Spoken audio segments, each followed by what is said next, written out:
After spending 4 months in Canada and Alaska, we are back in the lower 48, and to kick off our adventures in the continental US, we're in Spokane, Washington. Spokane is the second largest city in Washington and is located in the eastern part of the state, right on the border of Idaho, and has the perfect mix of city life and tons of nature and outdoor adventures nearby. We've driven through Spokane a handful of times and we've always wanted to spend more time here, so we couldn't be more excited to be partnering with Visit Spokane to spend the next 3 days exploring the city and surrounding area properly. We cannot wait to show y'all this area, and first up we're grabbing coffee from a spot we have loved on previous visits, Indaba Coffee.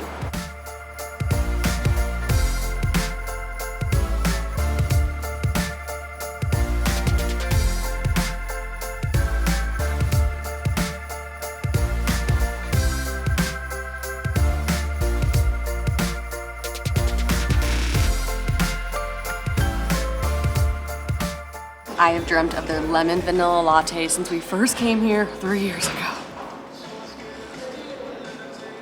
Oh, it's so good. You would never think that lemon and a latte would be a good combination, but it just works so well. It's just so sweet. It just tastes kind of like a little lemon coffee dessert. And I got the butterscotch latte.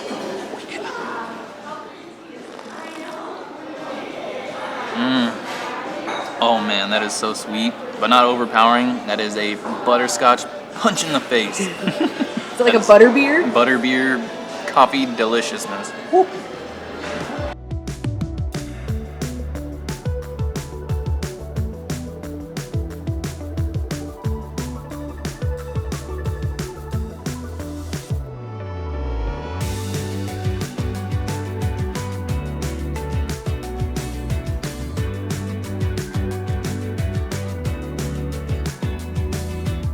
As we mentioned earlier, Spokane is located near tons of nature, including mountains, forests, rivers, and lakes, and there's also lots of nature in town as well. Right now we're wandering around Riverfront Park, which is located right in the heart of downtown, and there's a few pretty neat things to check out here, including this giant red wagon, which we obviously have to slide down.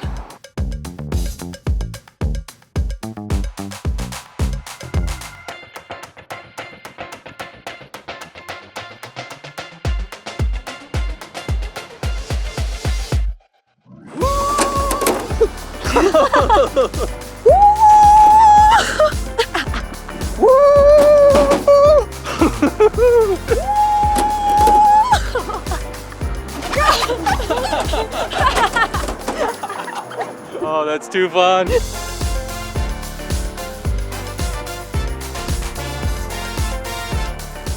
Our friends that live here in Spokane told us we have to come check out this goat sculpture, and it may just look like an ordinary goat sculpture to you, but it has magical powers. It's a garbage goat! So how this works is you push this button here, and then you feed the goat. Oh.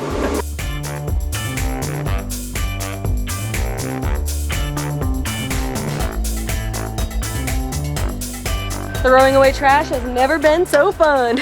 Makes you feel like a kid.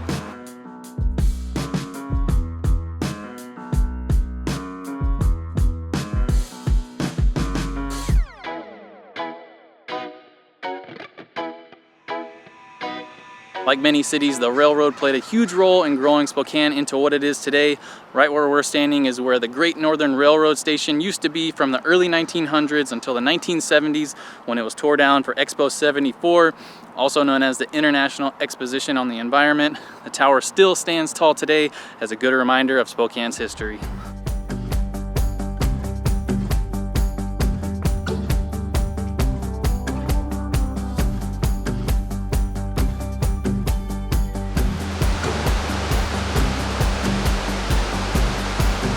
Hands down, our favorite feature of Spokane is Spokane Falls, which is a waterfall right in the middle of downtown. It's the largest urban waterfall in the United States, and we absolutely love waterfalls, and just seeing a waterfall in the middle of a city is just one of the coolest things ever.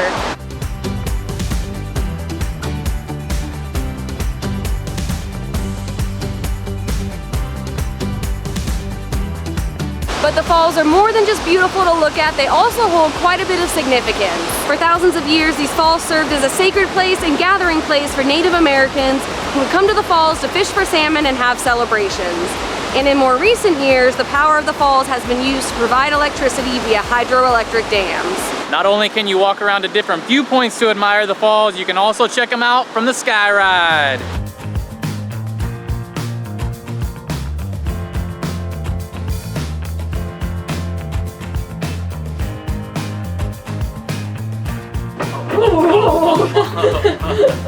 Off we go.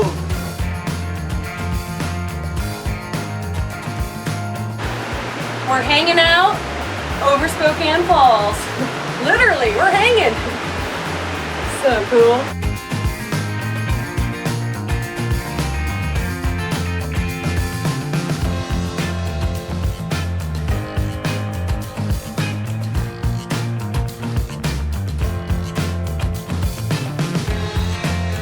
That was awesome.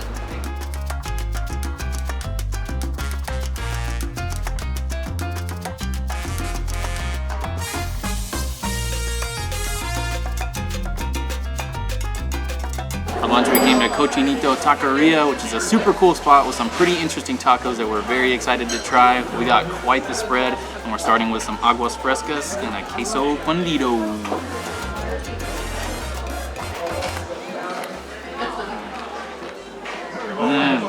This smells insanely good. Oh, it is so cheesy. There's chorizo in here too. Being from Texas, we are all about the queso, and I'd like to say we're queso connoisseurs, and this is up there with some of the best we have ever had. It has so much flavor, so gooey and cheesy.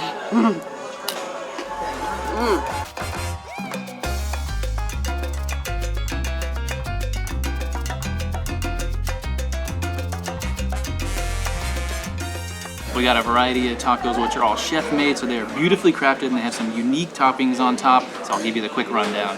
These are 20-hour carne asada, pork cheek carnitas, pescado, and pork belly.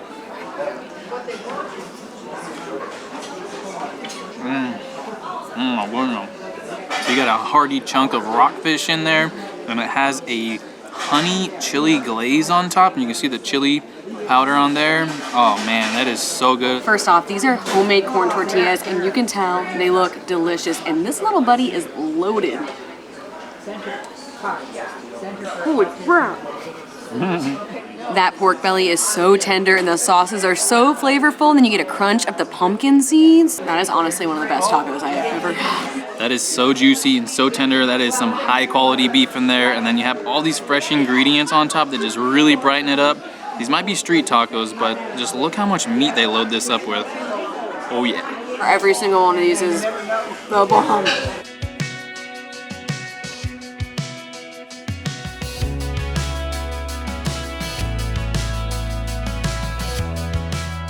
We've headed about 30 minutes east of Spokane to Liberty Lake Regional Park, which is where we'll be camping for the next few nights at one of their RV sites. This park is home to both Liberty Lake as well as some hiking trails, and for the rest of the day we're going to hike the Liberty Lake Loop Trail, which is about 8.5 miles and has about 1,400 feet of elevation gain.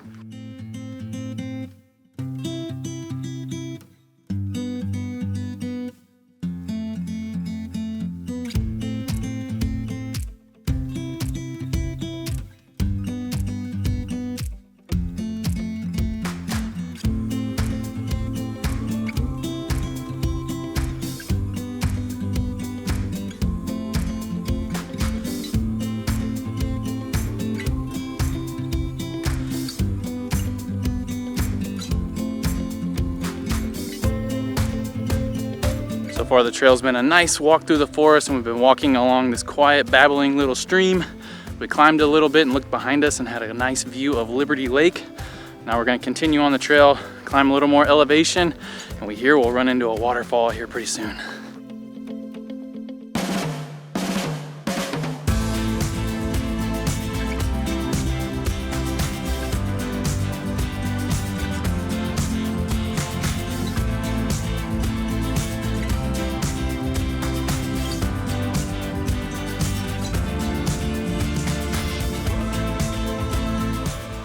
Steep.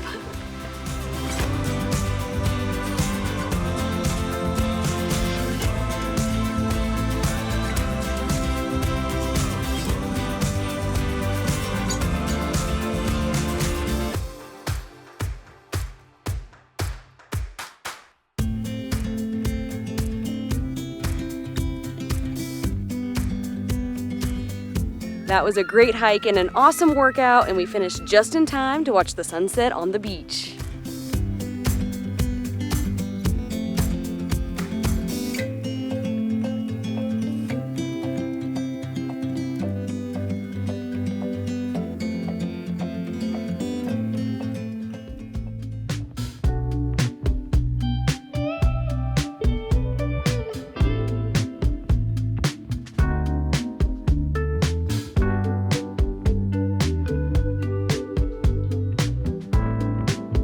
This morning we're going to explore Manito Park, which is a free park with 5 gardens, a conservatory, and a duck pond, and is said to be the crown jewel of Spokane City parks. And for our first stop in the park, we're at Mirror Pond to enjoy some goodies that we just picked up from Rockwood Bakery, which is just a block away.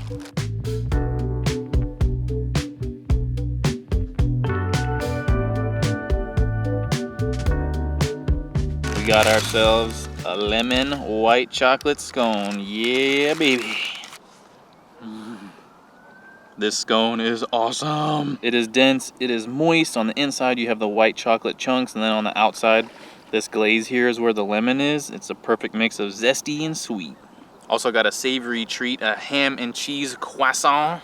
There's tons of ham in there, tons of cheese, and the croissant is buttery, flaky perfection.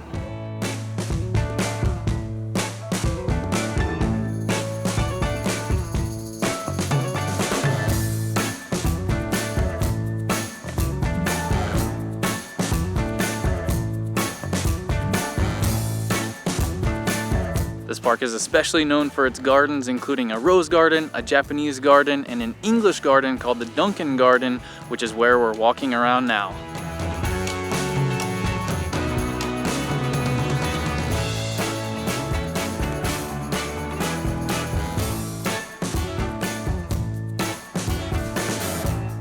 This is the most beautiful garden that we have ever been in. It is so colorful and there are so many different types of flowers, and it's also very symmetrical. And we met some locals and they said that every year the design of the garden changes. So if you come here year after year, you get a different experience each time.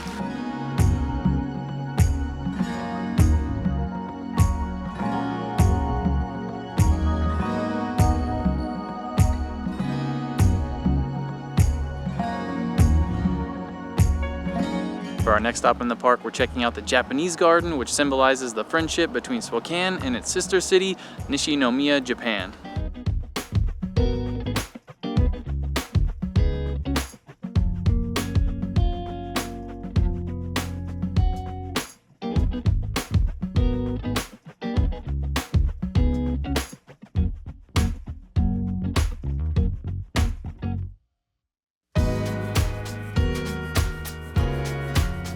For our final stop in the park, we're at Rose Hill, which is a rose garden with 150 varieties of roses, and it was actually named #1 in the nation back in 2007.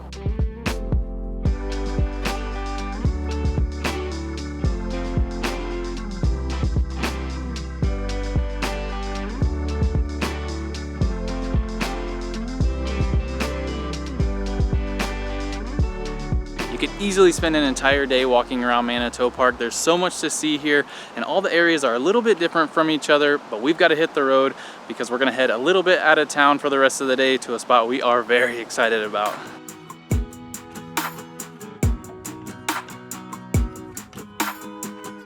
We are currently heading to Mount Spokane State Park, which is one of the top places we wanted to visit on this trip. It is the second largest state park in Washington, and it's located about 45 minutes from Spokane in the Selkirk Mountains.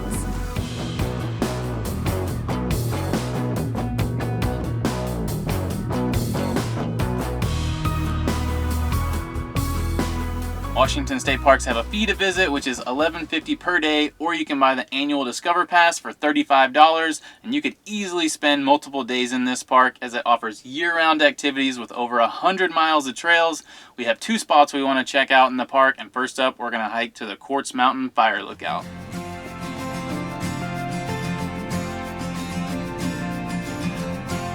There are a bunch of different trails in the area, and most of them connect with each other, and the most straightforward way to get to the lookout is to take this forest road, but we're going to kind of create our own adventure and combine a bunch of the trails, and we're starting on the Beargrass Trail.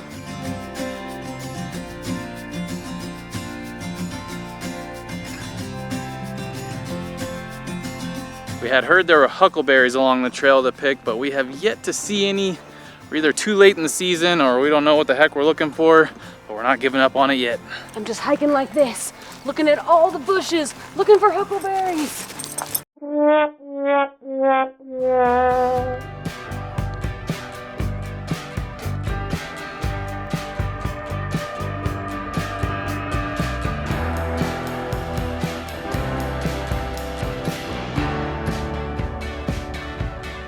So all these trail segments we've been hiking on are actually Nordic ski trails, and along the way there are a few of these huts, and this one is the Nova hut.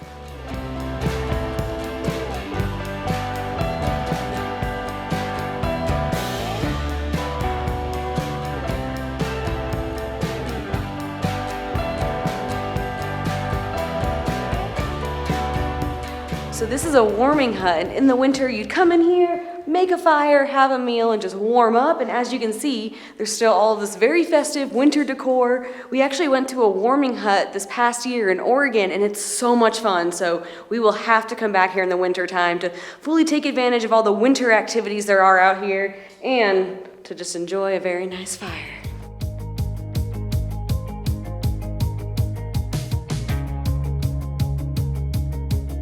We made it! Cool!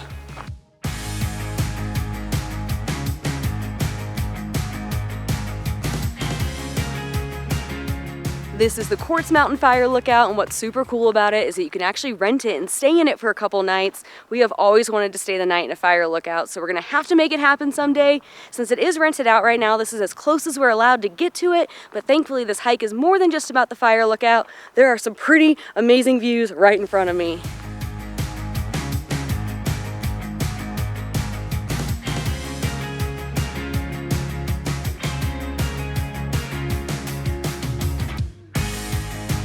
As you would expect with a fire lookout being here, you've got sweeping views of the area. There's tons of mountains, tons of lakes. You can see into northern Idaho, the Spokane Valley, and on really clear days, all the way into Canada.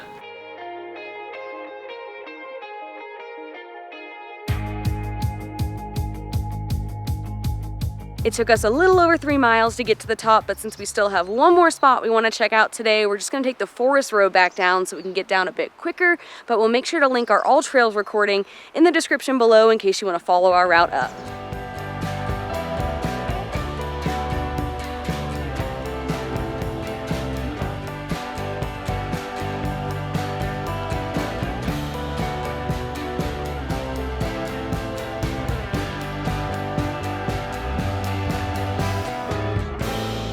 We now have about a 15-minute drive up Mount Spokane to the Vista house.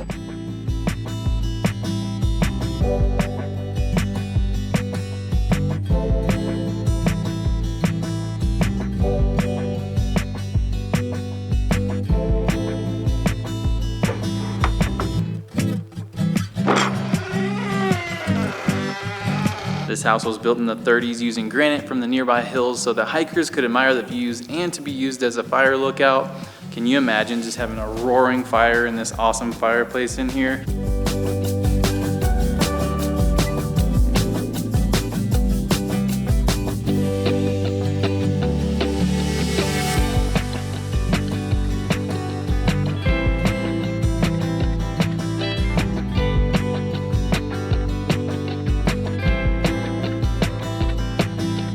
Just like the hike, the views from up here are amazing, and we thought it would be the perfect spot to have a little sunset picnic.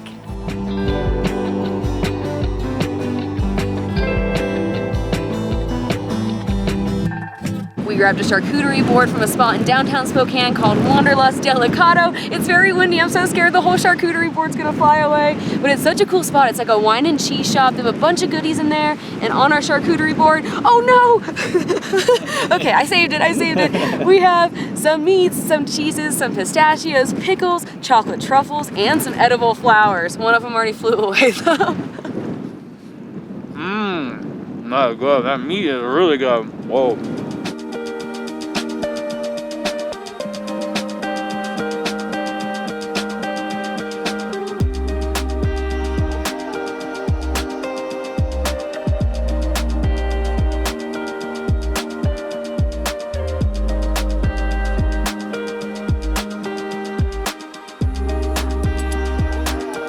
I am happy to report that we did not lose any pieces of our charcuterie board, and we had the most epic sunset tonight. What an end to the day.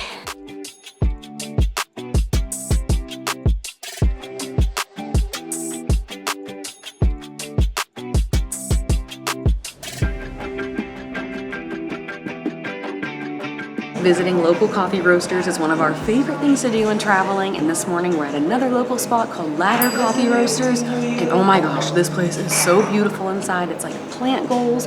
I got me a brown sugar and clove latte, which is so spicy and delicious, and then just look at how gorgeous this avocado toast is.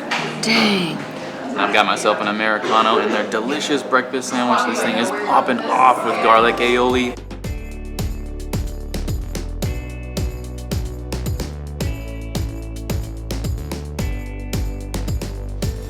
Today's adventures are all about the Spokane River. The Spokane River runs for 111 miles from just west of Spokane to Coeur d'Alene in Idaho. And today we're going to experience the river in a couple different ways. And first up, we're going rafting. We're gonna be rafting with Wiley E waters on their scenic float down the Spokane River.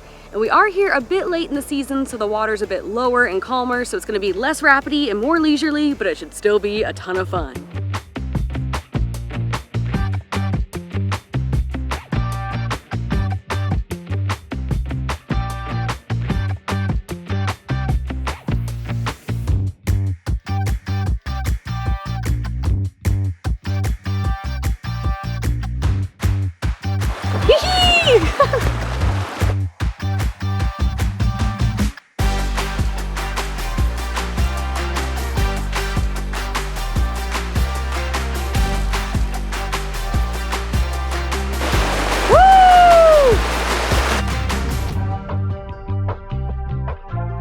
We're about to go down a class 2 rapid, a splash and giggle.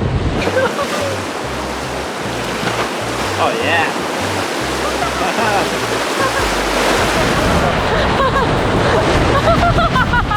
I just got so wet. My pants are so wet.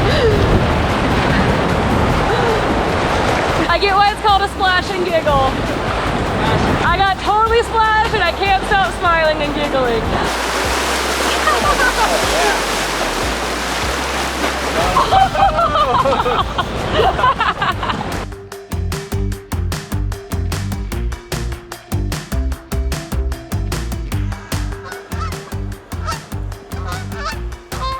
So I'm gonna do this thing called riding the bull. When we go over this next rapid, I'm gonna sit on the front and yeehaw like I'm on a bull.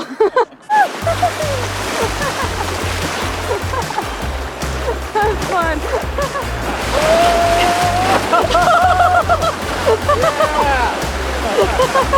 This is the best seat in the house, easily. What's really fun about rafting this time of year is that there are calm sections which are nice and relaxing, but then you have the more rapidy sections which are like the perfect amount of thrill.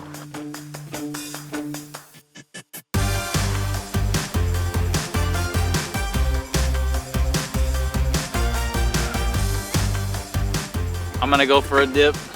It's gonna be cold. Oh, that is so cold. Just floating along. Who needs a raft?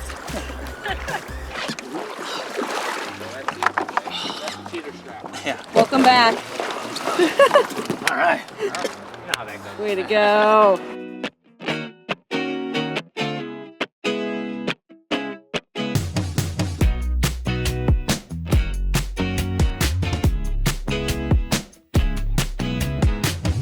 That was awesome. Awesome. Happy to hear.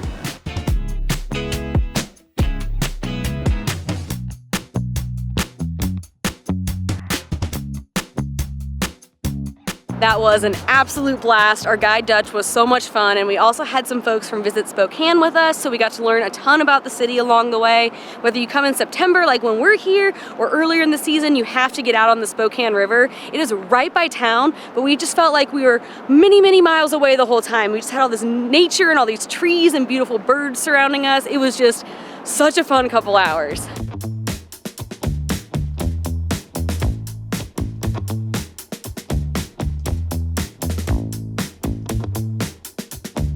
Before we head to our next stop to enjoy the Spokane River, we came to the Flying Goat for some lunch. We started with some delicious appetizers. We got some dumplings and some wings, and then we both got a pizza. On the bottom we have a gluten-free, and this is a regular one. And we both got it split with the Fairview and the South Hill. The South Hill has red sauce, fresh mozzarella, prosciutto, shaved pecorino, and truffle oil tossed arugula, but today it is spinach. And the Fairview has heavy cream, house cheese blend, house back bacon, pears, gorgonzola cheese crumbles, finished with a white balsamic reduction.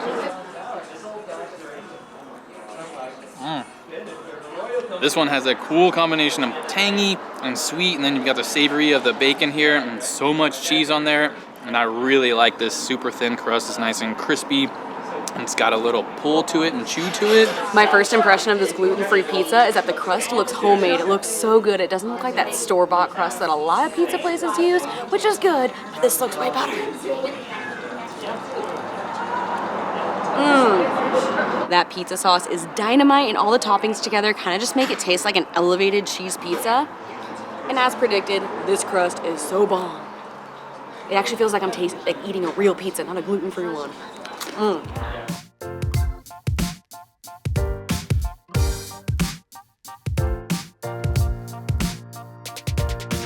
For the rest of the day, we've headed to Riverside State Park, which is just a quick drive northwest of downtown and is located on the Spokane River. This is actually the largest state park in Washington, and there are a couple different areas to explore, but we're at the Bowl and Pitcher area to hike along Trail 25 and the Centennial Trail.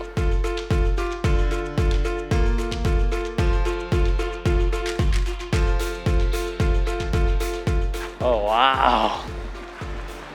That is awesome. Look at that.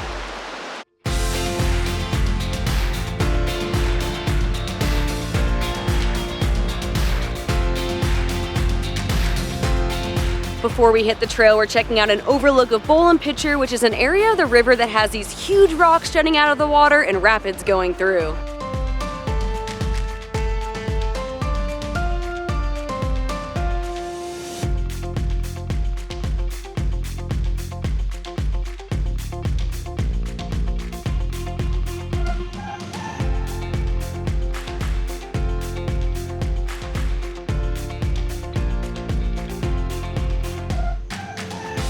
We're a little over 2 miles into the hike, and we just finished the Trail 25 portion of the hike, which followed the river and even had some little side trails you could take to get closer to the river.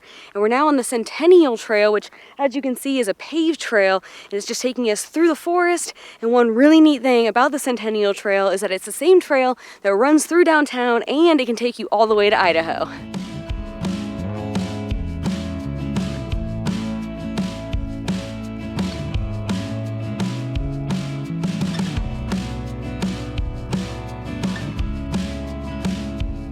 That state park was super gorgeous. Our hike ended up being a little over 4 miles, and with all the miles we've hiked over the last few days, I think we've earned ourselves a little ice cream treat.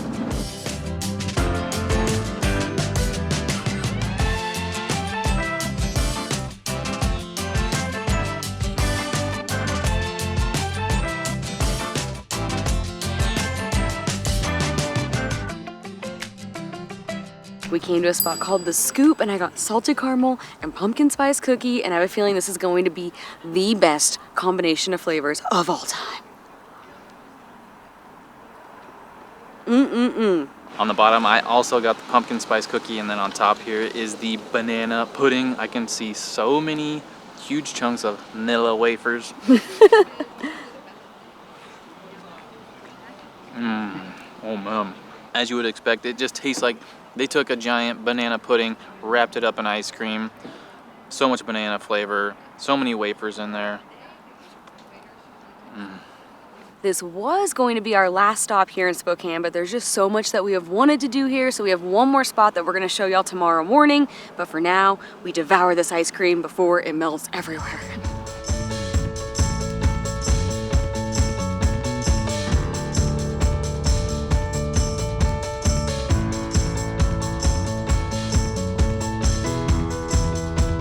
During the summer and fall, one really fun thing to do near Spokane is to check out the Bluff farms. Green Bluff is a region about 30 minutes northeast of Spokane that is home to over 30 farms, which grow different fruits and vegetables that you can pick or buy, have super cute stores that sell pies, jams, salsas, and a variety of other products, offer pumpkin patches and Christmas trees, and so much more. And a couple of the farms are even Harvest Host, which is a membership program for RVers where you can stay the night. And we actually stayed at 2 different ones when we first got into town. And today we're going to revisit one of our favorite farms in the area, Walter's Fruit Ranch, to pick some fruit.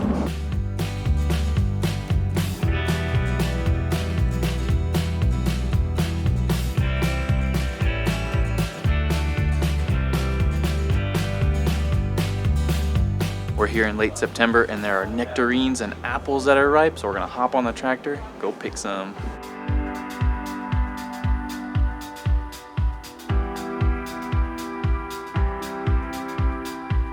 Fruit Loop Express! Woo!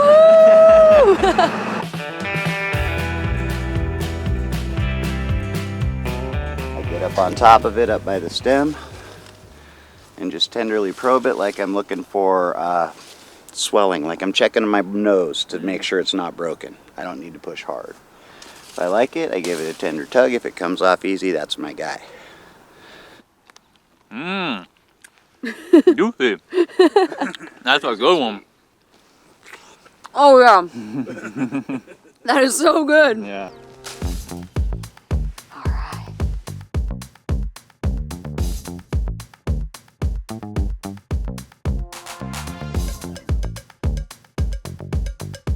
With these guys, I like a nice candy colored red on them. What you want to do is you want to break it off the tree. You're working against the knuckle at the top of the stem, and if you just swing it around, boom, perfect stem. We're giving the early Gala a try. Oh man. That is perfectly firm. Mmm. That is the perfect crispiness.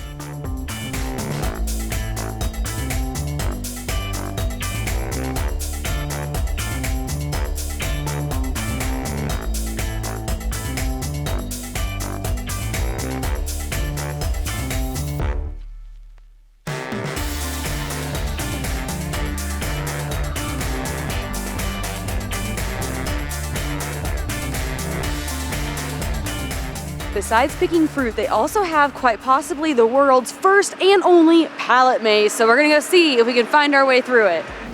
I'm already lost.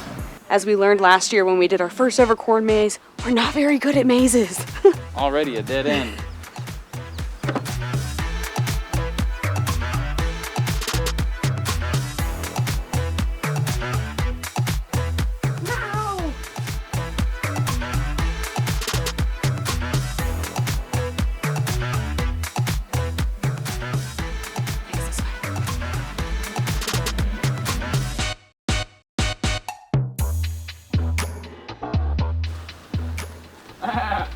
Woo, we made it out!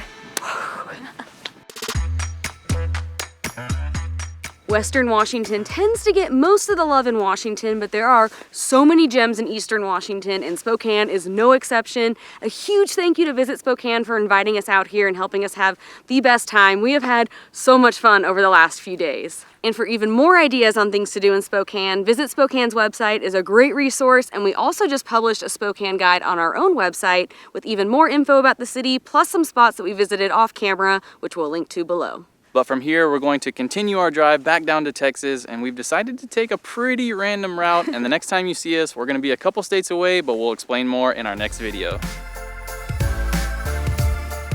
We've got our haul of perfect nectarines. As we've walked around this park, there are tons of sprinklers, so we're about to play a fun game. Can we get through this section without getting sprinkled? Go, go, go, go, go, go, go.